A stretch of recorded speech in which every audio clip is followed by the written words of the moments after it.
Hey everyone, I'm Sean Ganner with Simplify Accounting, and today we are going to be talking about Canadian tax loopholes for business owners. I'm not a big fan of the word loophole though, and honestly there's so much tax legislation that's been introduced over the past 9 to 10 years that we really don't have much left for what I would consider loopholes. There are, however, plenty of tax deferral strategies along with ways to save taxes by doing certain things. And when I say tax deferral, what I mean is that instead of paying taxes now, you pay them later. RRSPs would be a great example of a tax deferral vehicle because you don't pay the taxes until you pull those RRSPs out. The nice thing about deferring taxes is that you can pay less overall taxes if you're in a lower tax bracket when you finally have to pay the taxes. Deferring taxes can also accelerate the generation of wealth because if you have more after-tax cash to invest right now, it will grow quicker. If you want to avoid paying taxes altogether, then you're probably entering into tax evasion territory, in which case this video is not for you.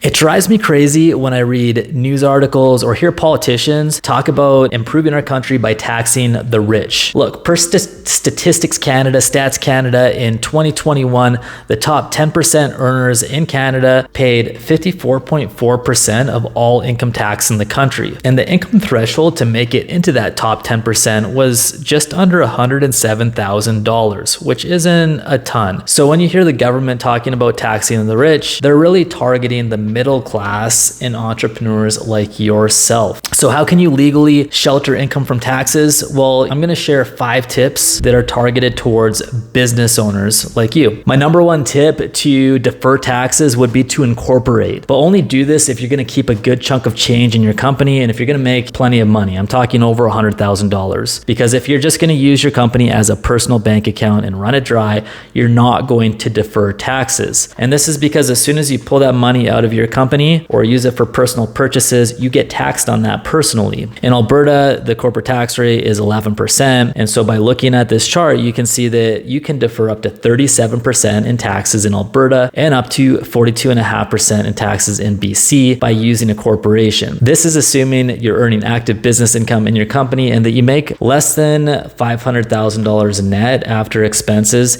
annually. But again, this is a tax deferral strategy, meaning that you'll pay the taxes eventually when you pull the money out of your company. What can you do with that extra cash that's sitting in your company? Well, you can invest it or you can use it to build your company. Invest in trucks, employees, team members, software, etc. You will pay high taxes on passive income from investments in your company, but a chunk of this is refunded when you pay dividends from your company to yourself. My second tip would be good bookkeeping. It's not as sexy, but it's highly underrated. So many business owners cheap out when it comes to bookkeeping, but your bookkeeping ultimately determines how much you'll pay in taxes. You can have the best accountant in the world, but if the bookkeeping is garbage, then your tax return won't be great either. And if you accidentally pay for a business expense with a personal credit card and your bookkeeper doesn't catch it, you could be paying over 50% in taxes on that missed expense. Let me walk you through that. So let's say that you go to Canadian Tire, spend $500 on something for your business. Well, if you bought it in your business with a business credit card, and then you'd be saving 11% in corporate taxes, you'd be saving the 5% GST, again, talking about Alberta. And then if you look at your marginal tax bracket, if you're making $107,000 a year, your marginal personal tax bracket would be 36%. And so add the 36% plus the 11% plus the 5%, and you're at 52% in taxes that you paid on that $500 purchase just because it wasn't caught by your bookkeeper. So get a good bookkeeper, understand what you can write off, have good systems and processes in place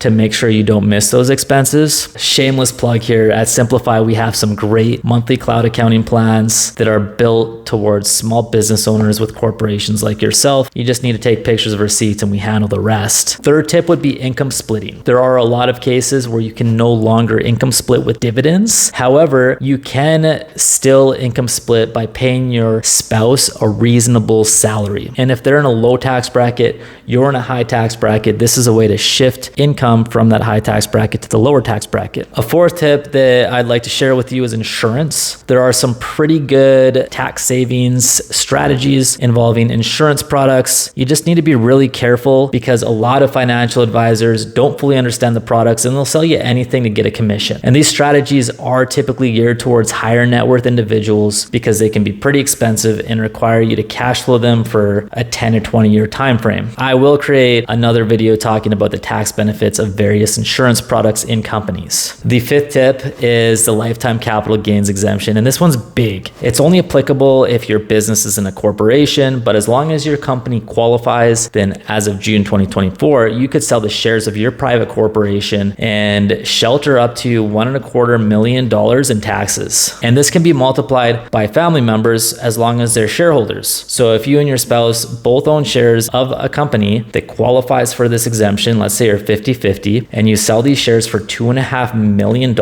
you could walk away without paying any taxes. Kind of. There is something called an alternative minimum tax that would apply in a situation like this, but it's recoverable over 5 years, and that's a topic for a different day. In addition to the above tips, make sure to optimize your personal tax return by claiming as many deductions and tax credits as possible, and budget your money. Use TFSAs, RRSPs, FHSAs. I'm a huge fan of these registered accounts. Be selective in which accounts you use. You should talk to your advisor, your accountant about that. But if you really want to build wealth, then instead of focusing on trying to minimize taxes, spend your time proactively building an awesome business that is profitable and provides real value to your customers. And while doing this, treat people really well. If you strive to just be an awesome human being, then even if you don't get super wealthy, at least you'll be happy with who you are. I hope this was helpful. If there's any specific content that you'd like me to create, then let me know in the comments below. Otherwise, until next time.